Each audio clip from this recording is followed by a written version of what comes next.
Bonjour à tous, bienvenue dans Décoloniser, le podcast consacré à l'actualité antiraciste. Mon nom est Malika Salin et je vous retrouve chaque semaine pour aborder une question en lien avec le racisme.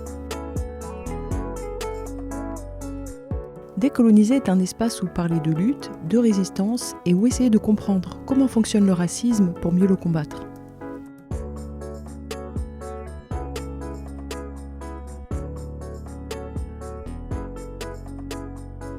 Début janvier, on est 2 mois après la révolte des banlieues et l'État propose le plan de cohésion sociale qui est inclus dans le projet de loi Borloo. On se trouve donc à un moment où ça parle beaucoup des discriminations en France, il y a donc un enjeu très fort. Et l'État doit d'un côté respecter les normes et les lois internationales qui l'obligent à avoir l'air de vouloir régler le problème, donc par exemple à devoir créer des instances qui règlent les discriminations, mais dans le même temps, la stabilité intérieure de la France, elle repose sur l'inégalité des Blancs et des non-Blancs face à la République. Et puis après, politiquement, le thème des racailles, de la banlieue, de l'immigration, c'est celui qui occupe le plus le monde politique et qui sert à le cliver. Donc, en aucun cas, le pays n'a l'intention de changer ça. Donc c'est cet équilibre que l'État recherche avec ce plan de cohésion sociale dans lequel il reconnaît qu'il y a des efforts à faire en matière de discrimination, mais en même temps, il se refuse à entendre le discours des banlieues qui disent « on nous impose un traitement d'exception ». Donc ce plan, il a une vision théorique de la République, il met complètement de côté la question du racisme structurel qui est abordée clairement en 2005, en 2006, et il n'a pas du tout l'intention d'inventer les bonnes solutions pour régler le contrôle aux faciès, pour régler les inégalités profonde entre habitants des banlieues et reste de la population, ça n'a jamais été son intention. Donc plutôt que faire ça, il va proposer plus de zones franches. Il va mettre en place la HALD qui s'occupe des discriminations et puis aussi des délégués au préfet en charge de la politique de la ville. Et d'ailleurs, il aurait peut-être été plus judicieux de les appeler caïds dans le sens d'un indigène qui est nommé par les autorités coloniales pour administrer un territoire et sa corruption. Donc voilà, le plan de cohésion sociale dans le projet de loi Borloo, il n'y a pas grand-chose à en attendre, c'est plutôt le moment où des Noirs et des Arabes vont être propulsés en politique et dans l'administration à des postes importants, mais pour mettre en place une politique classique. Et puis en janvier, il y a aussi le fait divers sordide qui conduit à la mort d'Ilan Halimi. C'est donc la séquestration, la torture et le meurtre d'un jeune juif par une bande de jeunes filles et garçons qui ont cru que parce qu'il était juif, il aurait de l'argent et qu'en l'enlevant et en le séquestrant, ça leur permettrait d'obtenir une forte rançon. C'était un préjugé. Et ce fait divers, comme il s'en passe tous les jours de très sordide en France, il va prendre une dimension politique. Le ministre de l'Intérieur va s'emparer de cette histoire et ça va être suivi par toute la classe politique. Il y a aussi le fait que c'est une affaire qui dure plusieurs jours et donc les médias vont couvrir cette histoire pendant toute cette période. Mais surtout, l'antiracisme institutionnel va exploiter ce fait divers non pas pour défendre les juifs, mais par racisme envers les Noirs et les Arabes, puisque les auteurs étaient des jeunes de banlieue. Dans tous les discours qu'on entend à cette période, il y a 2 organisations qui vont se distinguer. D'abord, le mouvement des indigènes de la République, qui va dénoncer le traitement d'exception qui est accordé au racisme anti-juif, et selon eux, ça risque de construire les juifs comme des boucs émissaires potentiels, et donc creuser des oppositions entre les différentes composantes de la société. Une société qui reste hiérarchisée ethniquement et racialement. Et le MIR reprend les mots de l'appel des indigènes de la République de 2005 qui disait « Comme aux heures glorieuses de la colonisation, on tente d'opposer les berbères aux arabes, les juifs aux arabo-musulmans et aux noirs ». Et Sadri Khiari notamment met en garde contre l'instrumentalisation de la lutte contre l'antisémitisme. Il dit « ça risque d'attiser l'antisémitisme dans la réalité ». Et puis aussi l'Union juive pour la paix qui est prudent et qui n'évoque pas d'antisémitisme hâtivement, alors que le gouvernement, le monde politique et l'antiracisme institutionnel sont catégoriques, puisque ce sont des jeunes de banlieue, c'est forcément un motif antisémite. Ainsi, le 26 février, l'antiracisme institutionnel organise une manifestation de solidarité nationale pour Ilan Halimi. C'est à l'appel de la LICRA, SOS Racisme, l'UEJF, et ils sont rejoints par le CRIF, le Consistoire, le B'nai B'rith, la Ligue des droits de l'homme, le Mouvement pour la paix et contre le terrorisme, le Conseil démocrate des musulmans de France, l'UMP et le Parti socialiste. Donc en ça, ils suivent leur ligne habituelle. Au mois de février, les mouvements anti-CPE continuent.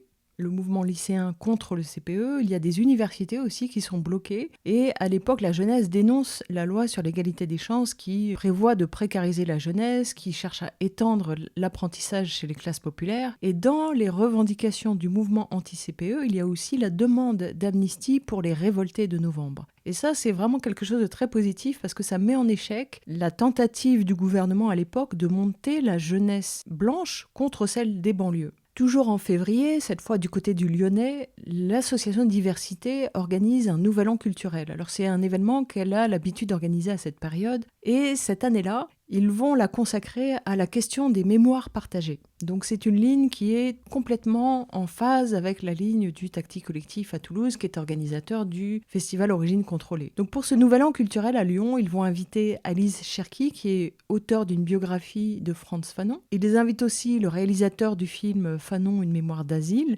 et Pascal Blanchard, Jean-Claude Chikaya et Salah Amokran.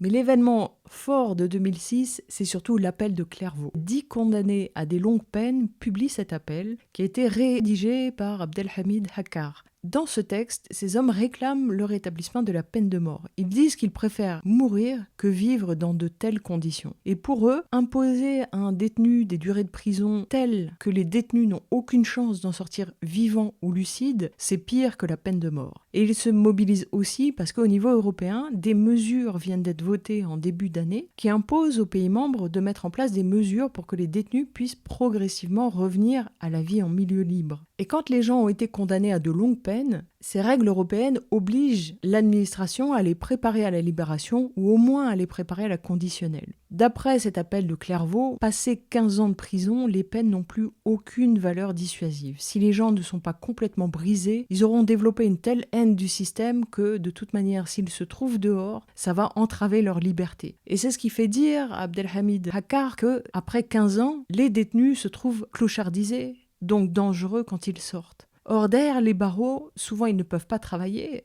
À Clairvaux, c'est une centrale où il y a 170 détenus qui effectuent de longues peines, et c'est surtout une des prisons qui a le régime carcéral le plus sévère en France. Là-bas, on trouve aussi les détenus considérés comme dangereux. Et c'est une prison qui est tellement vétuste, elle est censée fermer d'ailleurs en 2022. Et pour donner un aperçu de la condition de ces détenus de Clairvaux, à l'époque, leur appel a eu un fort retentissement dans la presse. La ministre de la Justice l'a évoqué, elle a dénoncé une manipulation, mais Abdelhamid Hakkar a dû demander à son avocat si l'appel avait eu des répercussions parce qu'il n'avait absolument pas accès à la presse. Et donc, c'est encore un exemple qui prouve que la prison, c'est un état d'exception. Alors je vous lis un extrait de cet appel, ça disait « Nous, les emmurés vivants à perpétuité du centre pénitentiaire le plus sécuritaire de France, dont aucun de nous ne vaut un papon, nous en appelons au rétablissement effectif de la peine de mort pour nous. Nous préférons encore finir une bonne fois pour toutes que de nous voir crever à petit feu sans espoir d'aucun lendemain, après bien plus de 20 années de misère absolue. » Et à l'époque, Pascal Clément, garde des Sceaux, avait posé la question « Si on les prenait au mot, combien se présenteraient ?» Ils lui ont répondu « Chiche, venez ici avec la guillotine. » Et au mois d'août, la famille de Abdelhamid Hakkar va protester contre le ministre de la Justice, l'accusant d'avoir fait échec à une demande de libération. Et ils disent que ce sont des représailles à l'appel de Clairvaux. L'État n'a pas fait que ça. Et ils ont fait transférer le détenu à 1000 km de sa famille. Donc il s'est retrouvé à Lannemezan. Comme c'est un homme qui a appris le droit en prison pour se défendre, au mois de juillet, il a réussi à faire casser cette décision et à se rapprocher partiellement en obtenant un transfert dans le département du Rhin. Jean, moi, il est vrai, moi j'avais reconnu par rapport à la sortie, à une sortie chaise, il ne faut pas laisser sortir quelqu'un qui a fait des peines extravagantes ou importantes de manière comme ça. Mais vous avez été moi, accompagné, j'ai eu un exemple bracelet. Ouais. Ce bracelet, c'est vrai qu'on me l'a gardé un an. J'ai estimé qu'au bout de 6 mois que c'était trop parce que j'avais pas de vie sociale, affective et autres, etc. Mais les 6 premiers mois, ça m'a parce que j'en prenais au quotidien plein la gueule. Je comprenais rien. Mon cerveau, moi qui a été dans un bocal de formol pendant 27 ans, qui est habitué à une information, à un événement au quotidien, là, je me retrouve avec un milliard d'informations à gérer. Donc j'étais dépassé, c'est le terme. On ne peut pas oublier 28 ans, surtout dans les conditions où je les ai passées. Voilà, et donc, oui, sur le nombre de places, il faut le définir, il faut définir les moyens. Il faut définir des responsabilités. Il faut faire, puisqu'on nous prend que des choses qui nous arrangent dans tel ou tel pays sur des matières économiques ou alors répressives, qu'on fasse aussi comme dans certains pays, notamment d'Europe, qu'on dise à des magistrats et même à des surveillants de prison de venir passer 2-3 jours en prison, vraiment. Comme ça, on sait ce que c'est l'enfermement absolu.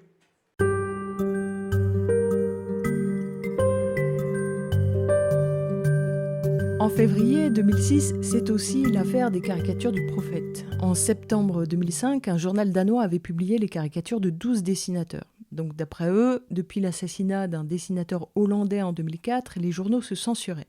Ils publient donc des caricatures du prophète et une grande manifestation de protestation a lieu à Copenhague. Au mois de décembre, un groupe pakistanais met à prix la tête des dessinateurs et des imams danois vont chercher du soutien à l'international et au mois de janvier, plusieurs ambassadeurs demandent à rencontrer le Premier ministre danois et ce dernier refuse. Alors, plusieurs titres européens vont publier les caricatures pour faire bloc derrière les Danois. Et c'est le cas de Libération, France Soir et Charlie Hebdo. Libération va n'en publier qu'une partie, tandis que Charlie Hebdo va toutes les publier et y ajouter celles de ses dessinateurs.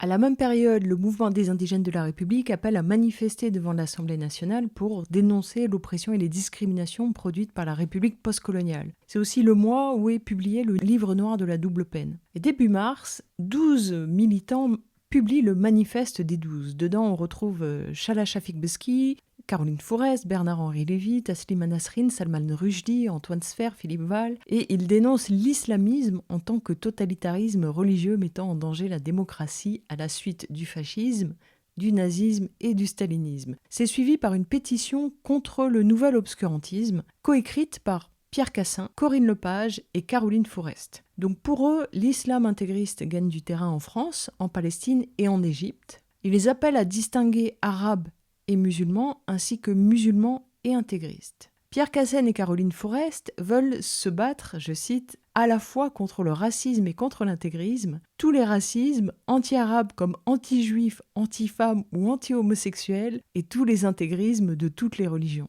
Et dans cette pétition, parmi les signataires, évidemment, on va retrouver tous les ultras de la laïcité de tous les camps politiques. Et la LDH, d'ailleurs, dira que c'est une pétition qui diabolise l'islam. Puis, le 7 mars, Sadri Khiari sort pour une politique de la racaille immigrés, indigènes et jeunes de banlieue. C'est vraiment un essai essentiel dans lequel l'auteur explique des notions qui sont devenues aujourd'hui très utilisées, comme le champ politique blanc. Et dedans, Sadri Khiari décrit l'injonction paradoxale du système qui enjoint les immigrés à s'intégrer, mais qui en même temps fait tout pour que cette intégration soit impossible. Il explique aussi très précisément ce que veut dire blanc, qui n'est évidemment pas une notion biologique. Il définit, par exemple, concrètement ce que ça signifie être blanc, comme dans le slogan « Travailleurs français et immigrés, même patron, même combat », où la différence entre les travailleurs français et les travailleurs immigrés, c'est que l'un est blanc et l'autre est post-colonisé. Dans ce livre, il réaffirme aussi comment le traitement des populations issues de la colonisation prolonge la figure de l'indigène, mais évidemment ne s'y réduit pas. Et surtout,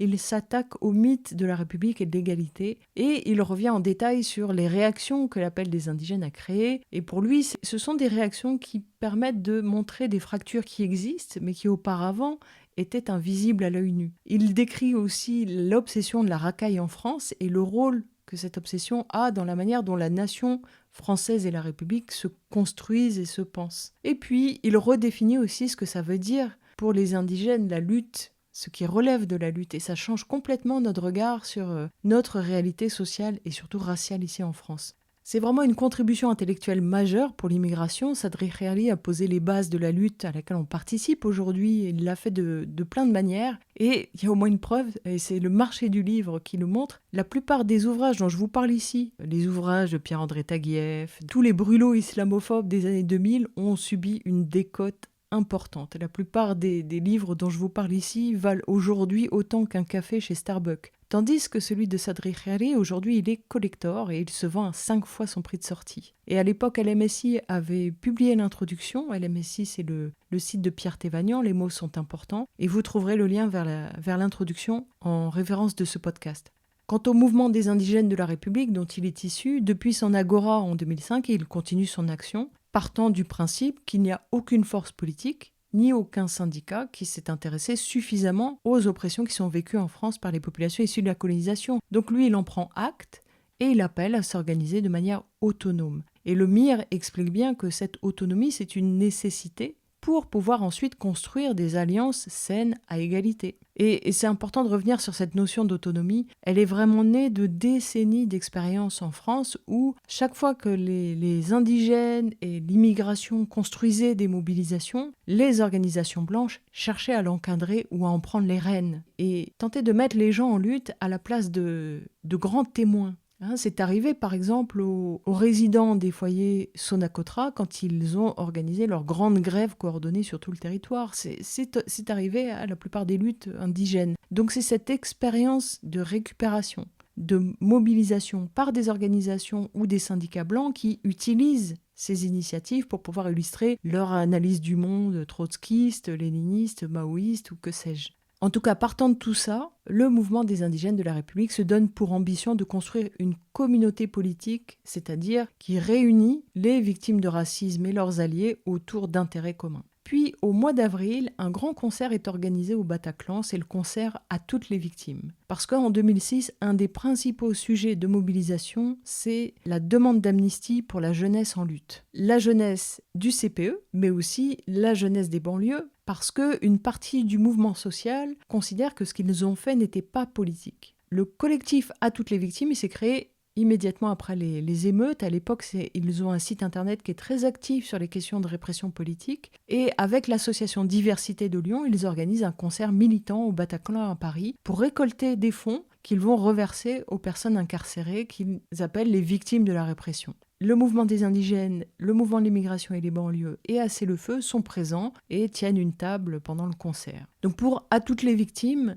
cette révolte, elle a eu le mérite d'ouvrir le débat sur les questions de chômage et de discrimination. Mais, disent-ils, aujourd'hui, certains le payent très cher, puisqu'il y a eu 5200 arrestations et 800 personnes incarcérées. Pendant ce concert, une trentaine de groupes de musique vont se succéder sur la scène de 15h à 22h, et puis il y aura aussi évidemment des prises de parole. La représentante du collectif À toutes les victimes, c'est Houria Bentouami, qu'on connaît comme philosophe et chercheuse féministe décoloniale. À l'époque, elle explique que cet acte de rébellion était un acte politique, pas un acte criminel gratuit. Elle dit l'amnistie, qui ne signifie pas impunité, ce serait une reconnaissance de cet acte politique et ce serait aussi un premier pas vers la réconciliation. Et Houria Bentouami condamne toute violence institutionnelle ou autre. Elle dit que sur plus de 3000 jeunes majeurs et mineurs présentés à la justice au moment des émeutes, 868 personnes ont été écrouées, dedans il y avait 118 mineurs. Samir Mihi, qui est de l'association clichoise Au-delà des mots, a constaté que certains jeunes étaient innocents, mais ils ont été incarcérés parce que les commissariats avaient obligation de faire du chiffre. Au balcon du Bataclan, une banderole « Pas de justice, pas de paix » a été accrochée.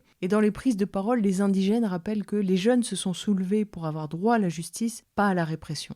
Et ils disent que les jeunes ont le droit, eux aussi, à une insurrection contre un gouvernement tyrannique. Parmi les nombreux artistes, on entendra notamment le groupe RS4 de Clichy, qui vient de la cité François Rabelais, et eux chanteront Mort pour rien, un morceau qu'on entendra en fin d'épisode. C'est un morceau qui n'est pas très connu, pourtant il est particulièrement juste et puissant. C'est un très bel hommage rendu à Ziad Ebouna et au-delà à toutes les victimes de crimes policiers ainsi qu'à leurs proches. Et je vous recommande aussi d'aller regarder le clip, qui témoigne de la lutte de Clichy avec beaucoup de pudeur. Et c'était il y a 16 ans. Vous remarquerez que personne ne prend la pause, personne ne joue la star. C'est une communauté qui apparaît très soudée. Et des artistes prestigieux sont d'ailleurs venus poser sur le morceau. Akhenaton, mais aussi Kerry James, sur qui les gens en lutte ont toujours pu compter.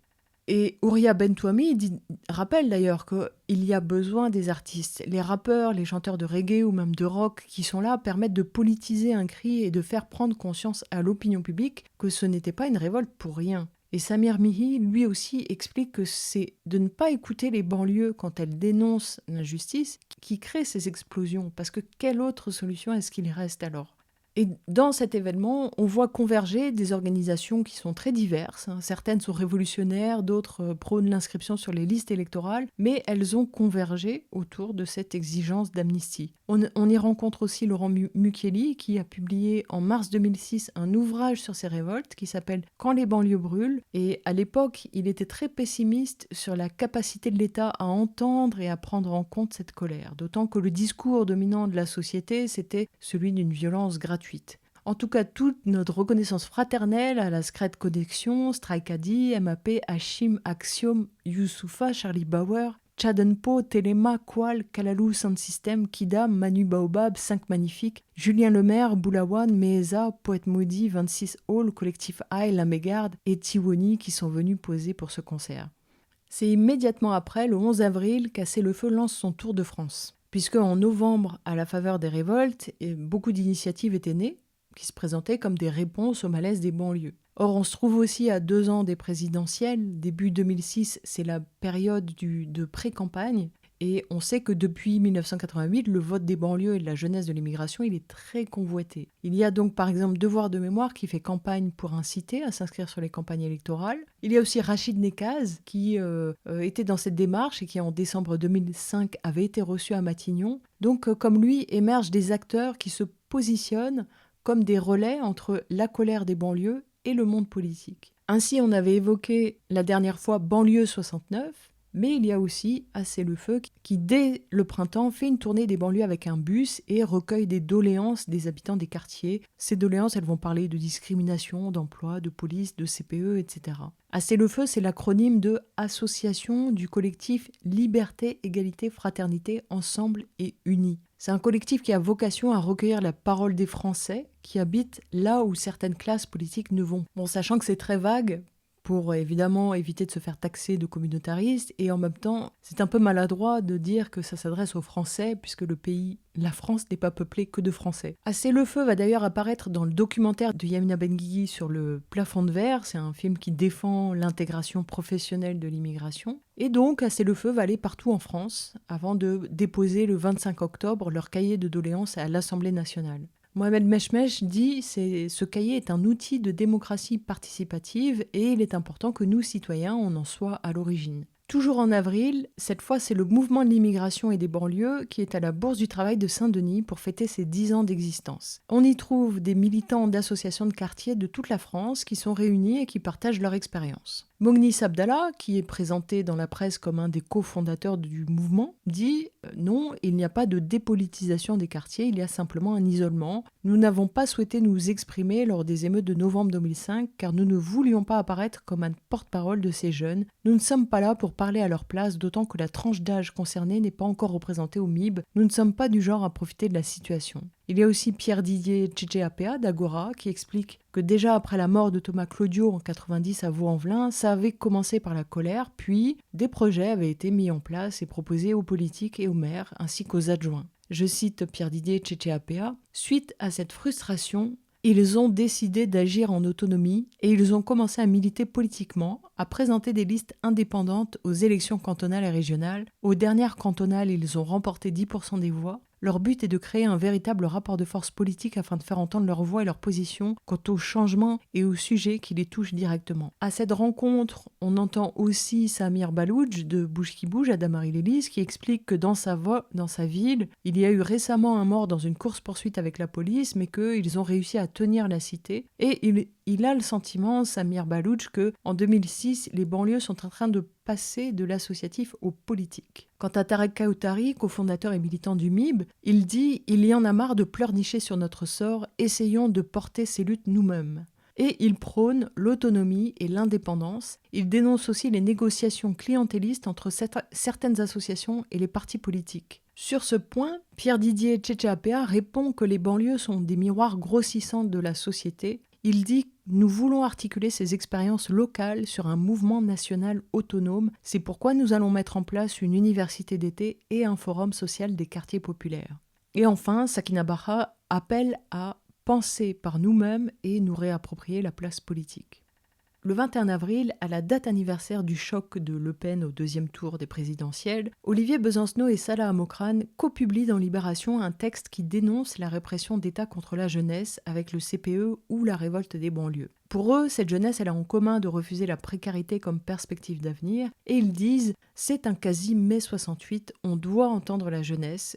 Et même si cette colère a parfois dérapé, il ne faut pas monter les banlieues contre les centres-villes. Il y a besoin de rester unis pour tacler les politiques sécuritaires, xénophobes, et pour exiger l'amnistie pour tous, pas seulement pour le mouvement anti-CPE. 5 jours plus tard, le mouvement des indigènes de la République appelle à la marche du 8 mai. Donc le MIR fait désormais partie du paysage politique français, il y est même très visible puisque son existence et ses prises de position sont commentées par tous les bords politiques et il doit aussi régulièrement essuyer des attaques. Il est accusé d'être communautariste, sexiste, antisémite, délinquant, islamiste. Voilà, ces militants ne se laissent évidemment pas intimider et redoublent d'action. Cette année-là, ils lancent un journal, une chaîne online. Ils publient toujours sur leur site des textes politiques, mais ils sont aussi présents en librairie et ils continuent de créer un front antiraciste, post-colonial, anticolonialiste et anti-impérialiste. Et donc tout ça, ça met en mouvement des associations musulmanes, des collectifs de quartier, des organisations afrodescendantes, des travailleurs maghrébins, des luttes de sans-papiers. C'est vraiment totalement inédit, cette convergence-là. Et ça se construit à travers des initiatives comme cette marche du 8 mai, qui rend hommage aux luttes qui nous ont précédées et qui d'ailleurs, cette année-là, en 2006, est placée sous le signe de Toussaint Louverture. C'est une initiative qui donne à voir une unité des forces antiracistes indigènes et de leurs alliés. Je vous lis un extrait de cet appel à la marche. Les thèses de l'appel des indigènes ont d'abord été confirmées par les luttes de ces derniers mois. La révolte des quartiers populaires, les luttes des sans-papiers, les luttes pour le droit au logement, les mobilisations en France et aux Antilles contre la loi inique du 23 février 2005 qui réaffirme l'œuvre positive de la France coloniale, les mobilisations contre la loi sur l'égalité des chances. Ces lois ont montré également la nécessité pour les populations issues de l'immigration postcoloniale de prendre en charge leur destin, de s'organiser, d'unir leurs énergies pour constituer une force politique autonome. Les sans-papiers, les immigrés parqués dans des foyers insalubres et dangereux, les habitants des quartiers, les jeunes confrontés aux brutalités policières, les ouvriers étrangers, derniers embauchés, premiers licenciés, les personnes issues des dom-toms, les musulmans interdits de pratiquer leur foi, tous ont un adversaire commun, la politique de ségrégation raciale mise en œuvre par la République dans la continuité de son passé colonial. Les luttes des populations issues de l'immigration et des quartiers ne pourront imposer un changement que si elles convergent au sein d'une dynamique autonome. Donc vous voyez, l'autonomie est encore au centre, au cœur. Et en 2006, le mouvement va être très impliqué évidemment contre la criminalisation des révoltés de novembre, mais aussi contre l'islamophobie subie par exemple par les bagagistes de Roissy qui subissent un traitement d'exception. C'est une année faste du côté des luttes antiracistes puisque quelques jours plus tard, le 29 avril, c'est une grande journée d'action nationale contre l'immigration jetable. Un projet de loi sur l'immigration est en préparation et dans ce projet de loi, il y a l'idée d'une immigration choisie où le pays ne ferait entrer que la main-d'œuvre dont elle a besoin. Ça voudrait dire que tous les droits fondamentaux des étrangers seraient bafoués. Le droit de vivre en famille, le droit de se marier, d'avoir des enfants, d'étudier. Et ce projet, il inclut la réforme du code d'entrée et du séjour des étrangers et du droit d'asile, ce qu'on appelle le CESEDA. Et Sarkozy, qui porte ce projet de loi, envisage l'immigration comme une immigration jetable. Dans ce projet, il y a par exemple l'idée que le maire va évaluer le degré d'intégration des résidents, que le regroupement familial va être rendu impossible. Il y a une logique de suspicion qui est intensifiée. Et on ajoute des obstacles pour la venue des étudiants étrangers et aussi pour l'obtention du statut de réfugié. Donc c'est une journée d'action très importante qui va rassembler très largement le mouvement social, mais aussi la population civile, puisque presque 100 000 personnes vont signer cette pétition. Au mois de mai, Ahmed Boubaker produit un ouvrage sur l'exercice du culte musulman en France. C'est un livre qui a été commandé par l'État et qui est publié à la documentation française. Il est financé par le FASILD, le Fonds d'action et de soutien pour l'intégration et la lutte contre les discriminations. Ahmed Boubaker le coécrit avec Franck Frégosi, qui lui a fait un travail de terrain pour observer les conditions d'exercice du culte musulman en France. Lui s'est concentré sur les lieux de culte et sur les carrés musulmans. Ahmed Boubaker, lui, il a enquêté pour proposer une typologie des pratiques de culte dans le Rhône, où il a constaté qu'on serait passé de l'islam des caves à l'islam des jeunes de la 3e génération.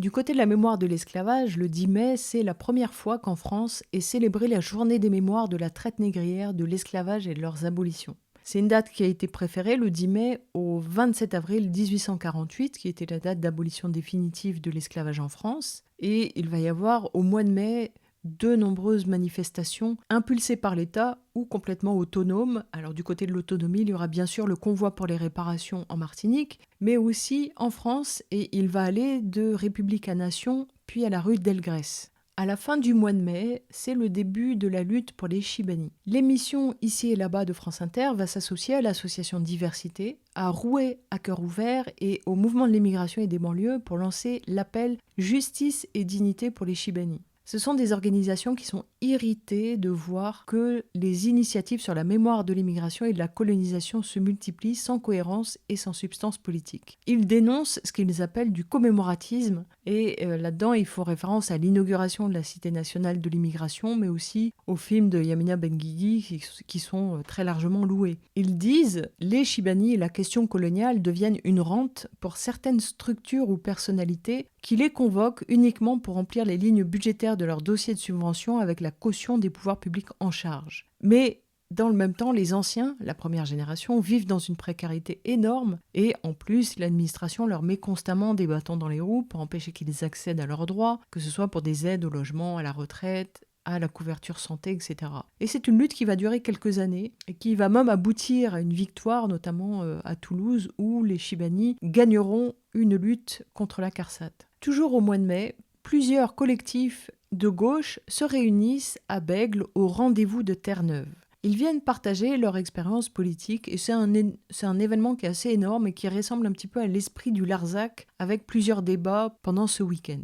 On y trouve Amé de la Rumeur, Tarek Kaoutari du MIB et Salah Mokrane qui ont aussi fait le déplacement et qui viennent y parler des mouvements de révolte de novembre 2005, toujours dans cette démarche de convaincre les organisations de gauche que ça avait un caractère politique et qu'on fait de la politique dans les quartiers. Noël Mamère et Didier Lapéronie sont aussi présents pour échanger avec eux et Tarek Kaoutari dit « Dans les banlieues, il y a une histoire, il y a une mémoire. Et quand il se passe une bavure, faire justice, ce n'est pas donner 20 ou 30 ans de prison à quelqu'un, c'est soutenir, c'est montrer que c'est important pour tout le monde, qu'il y a quelque chose d'essentiel qui se passe. » Tarek Kaoutari reproche à la gauche d'avoir abandonné les banlieues et de les avoir stigmatisées à travers le voile, le machisme et la violence. Et avec d'autres militants, il a d'ailleurs observé que les actions pour inciter à voter ont fonctionné. Ce qui avait été organisé à Clichy avec Jean-Pierre Bacry, Joe Star et Jamel Debbouze, qui étaient allés passer ce message en octobre 2005 à l'invitation de Devoir de mémoire, ça a payé parce qu'il y a eu 800 inscrits supplémentaires en 2 mois à Clichy. Quant à Salah Mokrane, il déclare qu'il faut résorber la fracture entre le mouvement populaire et les quartiers, et pour ça, il faut l'émergence d'une force politique autonome de ces quartiers-là. Donc on voit qu'en 2005, une organisation autonome de l'immigration est née, le MIR, qui s'est donné pour objectif central la lutte contre le racisme systémique. Ce sont des indigènes qui proposent que s'organisent ensemble les sans-papiers en lutte, les descendants de colonisés, les descendants de déportés africains, les banlieues, les travailleurs immigrés, etc. C'est une organisation qui reconnaît que le racisme prend des formes différentes et que les luttes s'organisent autour de ces spécificités. Les travailleurs immigrés militent ensemble, les noirs militent ensemble contre la négrophobie, les musulmans contre l'islamophobie. On peut d'ailleurs être tout ça à la fois. Simplement, ces luttes, elles s'organisent à partir d'une condition concrète particulière. Et d'abord, on reconnaît cette spécificité, et ensuite, le projet politique, c'est d'amener ces différentes luttes à comprendre qu'elles ont en commun le racisme, à le reconnaître et à se constituer en front pour le combattre. Ça, c'est le projet du mouvement indigène, et c'est un projet qui est inédit en France. Tandis que là, les révoltes des banlieues, elles vont faire émerger une autre volonté d'organisation autonome, cette fois plus propre aux banlieues, avec un discours sur les inégalités sociales, plutôt que sur le racisme. Sur cette ligne-là, cette ligne politique, on va retrouver les tactiques collectifs, des gens du Lyonnais qui sont proches de diversité, des militants du mouvement de l'immigration et des banlieues. En tout cas, entre ces deux projets, le seul point commun, c'est celui de mettre l'autonomie au cœur du projet politique. Le reste est radicalement différent. D'ailleurs, du côté des banlieues, ça s'échauffe toujours, cette fois-ci du côté de Clichy et de Montfermeil, où des échauffourées vont opposer des jeunes aux forces de l'ordre à Montfermeil, et à Clichy-sous-Bois après une perquisition musclée menée par la police dans la cité des Bosquets, et où d'ailleurs, auparavant, le maire avait illégalement interdit tout rassemblement de plus de 3 jeunes. Au mois de septembre, Robert Redeker publie dans Le Figaro « Face aux intimidations islamistes, que doit faire le monde libre ?» Alors, qui était Robert Redeker avant ça ? Un prof de Saint-Orens. Alors, évidemment, on ne sait pas ce qu'est Saint-Orens. C'est une toute petite commune près de Toulouse. C'est vraiment la France profonde. Alors moi, le seul type de Saint-Orens que j'ai jamais rencontré, c'était un pépé qui roulait les airs. Robert Redeker intervenait régulièrement sur la radio communautaire locale et dans quelques revues comme Les Temps modernes. Et c'était quelqu'un qui était contre la pédagogie déferlante, contre la sociolatrie, la lâcheté de l'époque aussi. Donc voilà, politiquement, on arrive à le situer un petit peu. Il avait écrit quelques textes, mais toujours outranciers, mais jamais à ce point. Et cette tribune va vraiment changer sa vie.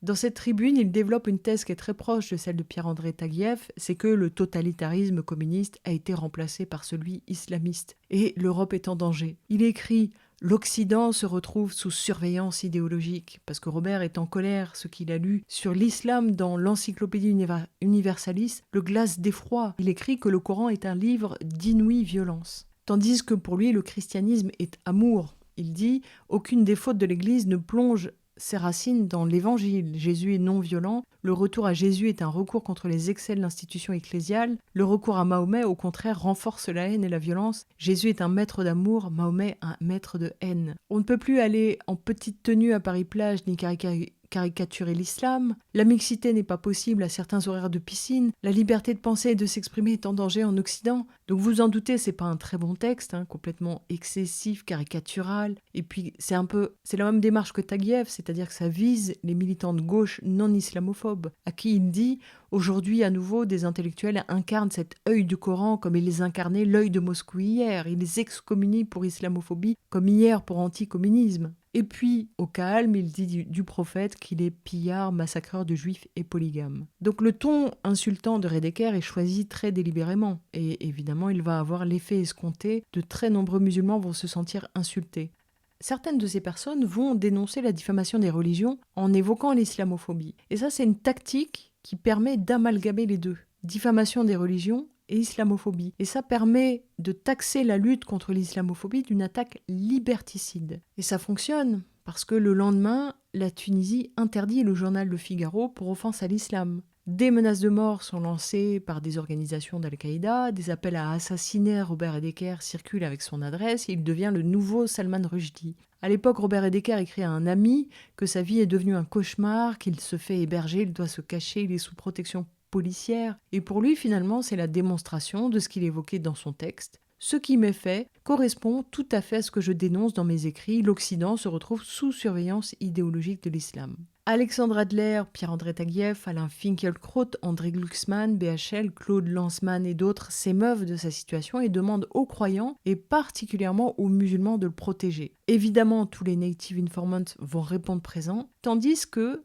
le syndicat enseignant SNES va se désolidariser de Redeker. Mouloud Aounit va dénoncer une libération de la parole islamophobe, incarnée à la fois par le texte de Redeker et la tribune de Adler, Taguieff, Finkielkraut et les autres. Le ministre de l'Éducation, lui, va se déclarer solidaire de Robert Redeker, mais il va considérer qu'en tant qu'enseignant, Redeker aurait dû se montrer prudent, modéré, avisé en toutes circonstances. Et après ça, Robert Redeker va se sentir seul et abandonné. Il va donc demander aux syndicats enseignants de se bouger et il va obtenir que la FSU publie un communiqué qui dit « Quoi que chacun puisse penser du contenu de cette tribune, le recours à la menace de mort est inadmissible et la liberté d'expression doit être fermement défendue dès lors qu'elle s'inscrit dans le cadre de la loi. » Et Philippe de Villiers va même demander à Jacques Chirac d'héberger Robert Redeker à l'Élysée.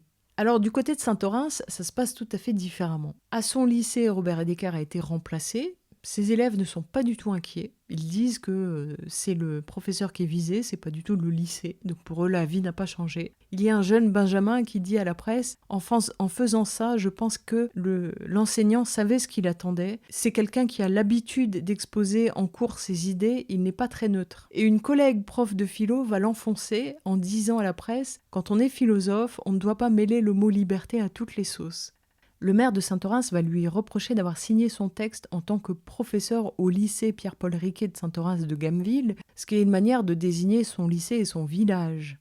Quant à la LDH, elle déclare « Monsieur Redeker nous a habitués à de tels débordements qui traduisent son peu de rigueur intellectuelle comme sa haine de l'islam et des musulmans. L'on ne saurait admettre que quiconque, fût-ce en raison d'idées nauséabondes, soit l'objet d'intimidation de quelque nature qu'elle soit. On ne combat pas les idées de Monsieur Redeker en le transformant en victime. » tandis que le CRIF va partir en campagne pour que Redekert puisse enseigner. Et le 16 novembre à Toulouse, il va y avoir un très grand meeting de soutien à Robert Redekert à l'initiative du CRIF Toulouse, dont le représentant à l'époque est Arié Ben Semoun. Ni Pute ni Soumise sera représenté par Mohamed Abdi. Il y aura aussi le maire de la ville, Jean-Luc Moudinque, BHL, Pascal Bruckner, Philippe Val, Claude Lanzmann. Et juste avant le meeting, Redekert passe au journal TV de France 2, puis il fait une apparition surprise au meeting. Enfin, quel courage! Philippe Val est là. Il dit que c'est parce qu'à l'époque, Charlie Hebdo a un procès sur le dos pour des caricatures et il trouve que le texte de Robert Redekert restait dans le cadre de la loi républicaine contre le racisme ou la diffamation. Quant à Claude Lanzmann, il a trouvé qu'il fallait affirmer l'intelligence dévoilante du philosophe Redekert.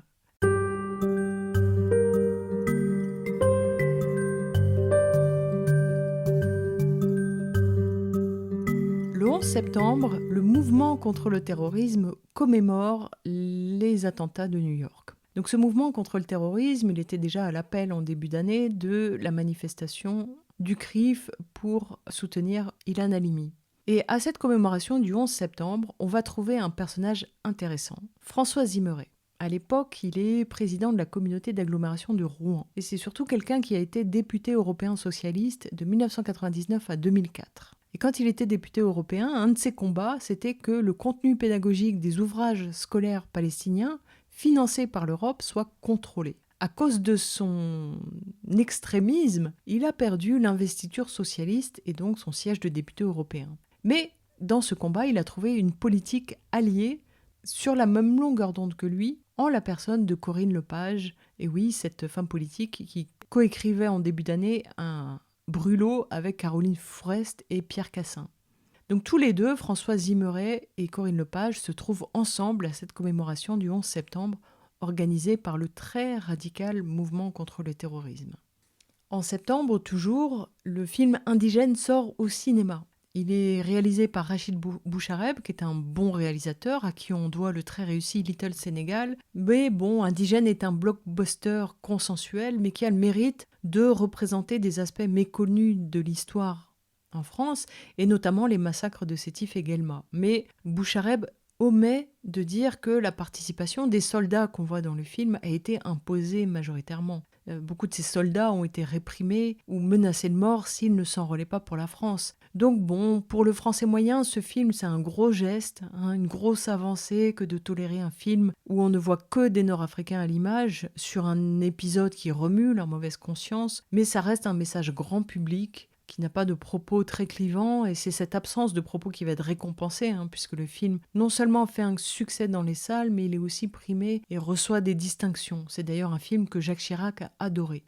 Au mois de novembre, Finkielkraut passe en procès pour des propos qu'il a tenus sur Radio J au mois de mars. Au moment où Dieudonné était en visite dans les Caraïbes, Finkielkraut avait tenu des propos racistes sur les victimes antillaises de l'esclavage qui vivent aujourd'hui de l'assistance de la métropole. C'est Hassani Fassassi du COFAD, le collectif des filles et fils d'Africains déportés, qui s'est porté partie civile contre Finkielkraut, et le procès a lieu ce mois de novembre, mais le COFAD avait aussi porté plainte contre Elisabeth Lévy, Paul Nahon et Antoine Perrault pour injures publiques raciales et atteinte à la mémoire des morts, parce qu'ils avaient affirmé que la cérémonie organisée à la mémoire des 152 victimes martiniquaises de la catastrophe du 16 août 2005 au Venezuela était une cérémonie compassionnelle ridicule. Puis, en novembre, le festival Origines contrôlées à Toulouse continue de creuser la question de la mémoire et de l'histoire de l'immigration. Il s'appuie sur des travaux historiques pour déconstruire les représentations négatives de l'immigration, et puis il cherche à faire aussi un travail de transmission. Pour cette 3e édition, ils vont particulièrement travailler sur l'histoire militante, l'histoire des luttes, parce qu'ils auraient constaté que la jeunesse des banlieues ignore l'histoire de ces combats, mais pas seulement. Selon Salah Amokran, l'idée selon laquelle les immigrés n'auraient pas lutté est très répandue, alors que c'est une idée fausse. Il pense donc qu'il faut la combattre. Pour ça, il va inviter Missi Djataou du MTA, Abdelali Hajat, jeune chercheur et militant de l'histoire de l'immigration, et puis l'historienne Laure Pitti. Dans ce débat intitulé « Lutte des travailleurs immigrés, expérience de l'autonomie et relations avec les syndicats », le Tacti Collectif nous dit qu'ils vont s'interroger au présent, sans analogie excessive, sur la pertinence de l'autonomie politique comme instrument de lutte. Pour eux, la transmission d'une histoire politique, sociale, culturelle des banlieues et de l'histoire d'immigration est nécessaire. Et puis, le festival va aussi proposer un point de vue féminin avec un débat sur la participation et le rôle des femmes dans les luttes pour l'égalité et contre le racisme, auquel participeront Salih Mara, Halima Boumdiene-Thierry, Adjara Lakahal et Sakina Baha. Les Tactiques Collectifs organisent aussi un colloque au Conseil régional de Midi-Pyrénées sur les mémoires de la colonisation, où il y aura 2 tables rondes. Une première table ronde sur l'histoire des Outre-mer, à laquelle participent Pascal Blanchard, Laure Tellière, Salah Mokrane, Nicolas Bancel, Gilles Botch, Nordine Boubaker, Jérôme Catala, Éric Deroux, Philippe Guioni, Didier Lapéroni, Alem Sur-Garcia, Jean-Claude Chikaya, Patrick Veglia et Mohamed Zenjebili. Et puis un deuxième débat sur les cultures des Suds, où là on retrouvera Nicolas Bancel, Salah Mokrane, Frédéric Calins, Hafid El Alaoui, Driss El Yazami de Générique, Philippe Etienne, Mortar Cachour, Yann Leformat, Rachid Mangeli, Olivier Noël, Ramiro Pereira, Claude Sicre et Laure Tellière. C'est un colloque où ils vont constater que le nombre de projets liés à la mémoire de l'immigration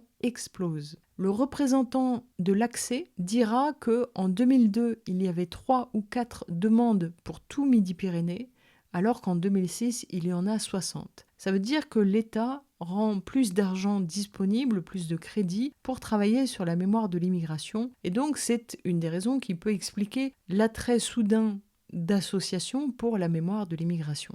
En tout cas, les Tactiques Collectifs, eux, s'intéressent aux chansons de l'immigration aussi. Ils vont d'ailleurs diffuser le documentaire Trésor de Scopitone. La démarche du Tactique Collectif, c'est vraiment de se saisir de la question des discriminations et de l'inscrire dans l'histoire de l'immigration, non pas pour la travailler comme le ferait un historien, mais plutôt pour en faire une question politique, sociale, culturelle en elle-même. On peut quasiment parler d'une institutionnalisation de cette question, qui, pour eux, à l'époque, n'existe que comme une question mineure ou comme un genre culturel mineur ou bien comme problème. Il faut garder à l'esprit que les Tactiques Collectifs sont des acteurs culturels qui essaient de croiser les formes d'expression. Ils s'intéressent aux productions de l'immigration, que la société considère comme des genres mineurs, et ils sont dans une démarche de réhabilitation de ces cultures, de valorisation de ces cultures, par exemple en faisant accéder les cultures immigrées à des lieux du patrimoine. Après, Salah Mokrane est aussi un acteur politique. À l'époque, c'est un élu motivé qui est d'ailleurs signataire de l'appel des indigènes de la République et membre du collectif local indigène. Et motivé, c'est plutôt l'endroit où il fait de la politique, tandis que le Tactique Collectif est le lieu où c'est un acteur culturel. Et où, dès lors qu'on gère une structure avec des salariés, avec de l'activité, avec des partenaires, des financeurs, la question du politique, elle devient compliquée.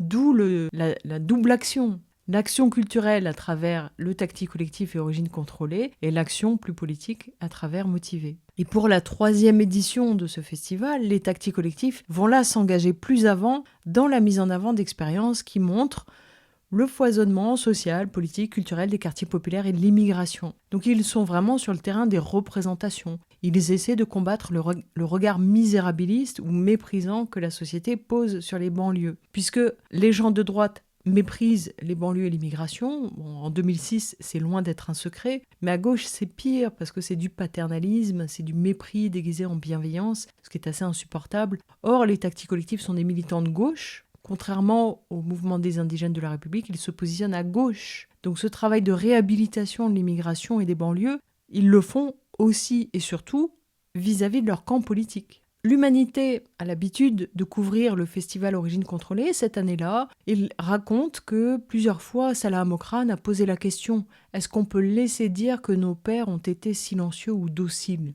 En disant ça, il fait référence aux années 70, aux travailleurs immigrés qui ont lutté pour des logements décents, qui ont lutté contre les crimes racistes, pour la liberté et les droits des femmes.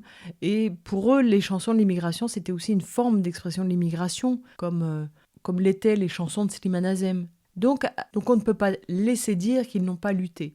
Avec cette édition, Origine Contrôlée publie aussi une revue. Cette fois, ils le font seuls, sans Respect Magazine. Donc éditorialement, elle a été construite à 100% par le Tactique Collectif. Et dedans, évidemment, ils évoquent largement les révoltes. Ensuite, puisqu'on est 1 an avant les élections présidentielles, 2 ans avant les municipales, ils se doutent que l'immigration va prendre beaucoup de place dans les campagnes électorales et ils cherchent pour cette raison à créer des espaces d'échange et de réflexion. Dans cette revue, on peut lire le journaliste Nordine Cherfi, qui raconte l'édition 2005 du festival où Christiane Taubira ou Nassir Aghenif étaient intervenus. Pascal Blanchard y écrit aussi sur le livre qu'il vient de sortir. Mognis Abdallah publie des articles sur la chanson de l'immigration et il rappelle aussi à quel point c'est important que les organisations, les luttes fassent du travail d'archives pour que la mémoire ensuite puisse être retracée. Et puis enfin, Abdelali Hajat revient sur les 3 éléments qui pour lui sont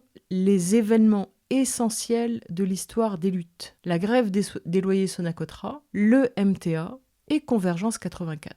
Et Abdelali Hajat est très indigné de voir que les subventions des pouvoirs publics vont aux entrepreneurs de mémoire. Alors lui, il vise, quand il dit ça, les gens qui racontent une mémoire dépolitisée pour en faire un gagne-pain. Il est très sévère avec la Cité nationale de l'histoire de l'immigration et pour lui, l'institutionnalisation de l'histoire de l'immigration est une bonne chose à condition qu'elle soit bien faite. Parce qu'elle pourrait faire des luttes de l'immigration une histoire légitime. Donc il est tout à fait raccord avec la démarche de légitimation qui est faite par le Taqi collectif. Et d'ailleurs, pour lui, ces 3 événements, grève des loyers Sonacotra, MTA et Convergence 84, ce sont les premiers mouvements citoyens de jeunes Français issus de l'immigration maghrébine et africaine. Après, c'est un jeune scientifique, c'est l'analyse qu'il a tirée de l'étude de l'histoire des luttes. On peut évidemment être ou ne pas être d'accord avec ce choix-là. Et puis l'année 2006 se termine dans l'élégance avec Pascal Sevran, qui à l'époque est un animateur télé très populaire, qui animait une émission de variété rétro. Et cette année-là, il publie un livre dans lequel il écrit « Le Niger, safari photo insoutenable, des enfants, on en ramasse à l'appel dans ce pays. Est-ce un pays ou un cimetière ? Pays où le taux de fécondité des femmes est le plus élevé au monde, 9 enfants en moyenne par couple, un carnage. Les coupables sont facilement identifiables, ils signent leurs crimes en copulant à tout va. La mort est au bout de leur « Ils peuvent continuer puisque ça les amuse. » Pascal Sevran a choqué délibérément, la presse l'interviewe et le type s'enfonce en déclarant « Et alors, c'est la vérité ? L'Afrique crève de tous les enfants qui y naissent sans que leurs parents aient les moyens de les nourrir. Je ne suis pas le seul à le dire, il faudrait stériliser la moitié de la planète. » Donc c'est bien à l'image de l'année où entre Finkielkraut qui fustige l'équipe de France Black Black Black et ce genre de sortie, la négrophobie est très décomplexée. Le MRAP va évidemment porter plainte, le collectif d'hommes demandera que Sevran perde sa Légion d'honneur, tandis que la LICRA, elle, va plutôt soutenir, notamment en invitant Finkielkraut à un événement sur le vivre ensemble qu'elle organise dans l'année. Et puisqu'on parle de la LICRA, où en est l'antiracisme institutionnel fin 2006 ? Il est d'abord très impliqué sur la question du Darfour, avec notamment François Zimmeret qui prend une part décisive dans l'organisation de la campagne européenne pour cette cause. Donc à l'époque, la situation au Darfour, elle préoccupe la communauté internationale qui soupçonne qu'il s'y passe un génocide. Simplement, les différents camps politiques vont avoir une lecture différente de ce qui s'y passe. Certains y voient un conflit entre Africains et Arabes. D'autres y voient un conflit entre islam radical et islam modéré. Les anti-impérialistes, eux, considèrent que les ressources pétrolières dans la région sont au cœur du conflit, qu'il y a aussi l'ethnicisation des conflits, qui est une tactique classique des Occidentaux. Ils rappellent que quand les Anglais ont colonisé la région à la fin du 19e pour s'approprier les ressources, ils y ont appliqué la politique classique de division coloniale. Et ça voulait dire qu'ils ont fait du nord un endroit où l'arabe et l'islam ont été maintenus et la capitale y a été installée, tandis que le sud a été soumis à l'assimilation forcée. Et les divisions que ça va créer vont former le terreau des tensions civiles à suivre. Quand le Soudan devient indépendant dans les années 50, il est formé par 2 territoires, un territoire africain christianisé et animiste et un territoire arabe et islamique. Une première guerre civile a lieu, qui aboutit à la création d'un État fédéral, et c'est à ce moment-là que la société américaine Chevron, fin des années 70, découvre des gisements de pétrole. Les frontières vont alors être modifiées pour permettre l'exploitation, et ça va faire exploser un nouveau conflit entre le Nord et le Sud. C'est donc le 3e conflit, la 3e guerre civile qui explose dans le pays. Et cette fois, c'est dans la zone du Darfour qui est peuplée de tribus nomades musulmanes et arabophones, comme les Janjaouides, qui, eux, sont à la recherche de ressources. C'est cette situation de recherche de ressources qui crée les conflits. C'est donc ni religieux, ni ethnique. Donc ceux qui dépeignent ça comme un conflit d'Arabes qui massacrent des Africains, ils se trompent totalement. Mais ceux qui font ça, on sait que ce sont les défenseurs d'Israël, qui se saisissent de tout conflit, qui vont permettre d'alimenter une islamophobie et une arabophobie délirantes. Et ils cherchent aussi toutes les situations où ils peuvent faire des Arabes de vrais racistes. Et c'est donc ce qu'ils vont faire en plaquant sur le Darfour un schéma complètement erroné. On retrouve à porter ce discours des gens comme BHL, Caroline Forest, mais aussi François Zimeret, qui vont être très impliqués dans les campagnes de type « Sauver le Darfour ». Il y a un autre élément qui permet de dire que c'est l'antiracisme institutionnel qui fonctionne, c'est que c'est aussi d'un intérêt français de mener ce type de campagne, puisque la Chine est déterminée à engager des échanges commerciaux avec le Soudan. Et le Soudan, les Occidentaux considèrent que c'est leur précaré, tout comme le reste du continent africain. Il y a donc convergence des intérêts extérieurs de la France avec ceux des sionistes qui cherchent d'une part toute opportunité de criminaliser l'islam, mais qui aussi défendent les intérêts israéliens. Or, à cette époque-là, ce qui se passe dans la région du Nil est de la plus haute importance pour l'État d'Israël. Et le deuxième événement très important pour l'antiracisme institutionnel en 2006, c'est la dissolution de la Commission des droits de l'homme à l'ONU. Donc c'est une commission qui existait depuis 1947 et qui prenait des mesures en matière de droits de l'homme. Elle a notamment impulsé la Convention internationale des droits de l'enfant. Et en 2003, des élections régulières ont permis à la Libye d'emporter la présidence de cette commission grâce notamment aux voix de l'Algérie, de Cuba et du Soudan. Et ça a créé un tollé chez les Occidentaux. Pourtant, c'est quelque chose, une élection qui s'est passée dans les règles. Mais on le sait, les nations blanches, elles n'acceptent pas de jouer à égalité. Donc une forte campagne va être orchestrée pour disqualifier cette commission au motif que des pays ne respectant pas les droits de l'homme devraient en être exclus. Or, la France ne respecte pas les droits de l'homme. Les USA ont actuellement des gamins en cage, victimes d'abus sexuels et de trafic de prostitution dans des centres de rétention. USA, France et droits de l'homme, c'est totalement antinomique. Et cette campagne, elle va payer puisque en 2006, la commission est dissoute et elle est remplacée par un conseil des droits de l'homme où il faut respecter un certain nombre de critères pour pouvoir siéger. Il n'y aura donc que 47 membres élus à bulletin secret et à majorité absolue par l'Assemblée générale pour 3 ans. Mais l'autre raison pour laquelle cette commission est dissoute, c'est Durban. Durban qui était organisé par cette commission, qui a respecté les principes théoriques des droits de l'homme, et toute cette expérience a donné un fort coup de chaud aux nations blanches. Donc elles font, comme font toujours les racistes, elles changent les règles. Et donc, une fois que la commission des droits de l'homme à l'ONU est remplacée par ce conseil sous contrôle, alors la conférence de revue de Durban peut être programmée. Puisque donc, pour rappel, quand la déclaration de Durban a été votée, l'idée c'était de faire le point quelques années plus tard sur les actions menées par les pays, parce que le processus de l'ONU, il impose aux pays de rendre compte quelques années plus tard de l'avancée des actions. Donc, maintenant que ce n'est plus la Commission, mais le Conseil sous contrôle, en décembre 2006, la 3e commission de l'Assemblée générale des Nations unies adopte, sur la base d'un vote favorable des pays européens, une résolution qui charge le Conseil des droits de l'homme d'organiser la conférence d'examen de Durban en 2009. Et on sait évidemment que les membres du Conseil vont faire tout leur possible pour que ça ne se passe pas comme en 2001. Et qui ça intéresse en France? L'antiracisme institutionnel. Dès qu'elle entend que Durban 2 est planifié, la LICRA met en place un groupe de travail.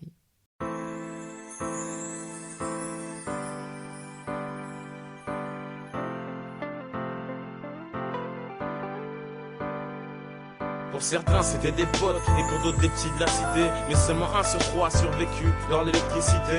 Ça a été une réalité dure à accepter. Le 27 octobre, Ziad et Bouna nous ont quittés. 17 ans et 15 ans, trop jeune pour partir, trop jeune pour dire à tout le monde on se reverra en dehors de cette terre. Vu qu'on est tous des hommes, on passera tous tôt ou tard par la mort, mes frères. Tant fuit la police par peur, jusqu'à perdre la vie. On doit se poser des questions, moi je suis juste un mec qui donne son avis. Je suis là pour, on a tous vu au moins une fois les civils déraper comme des barges dans la cour.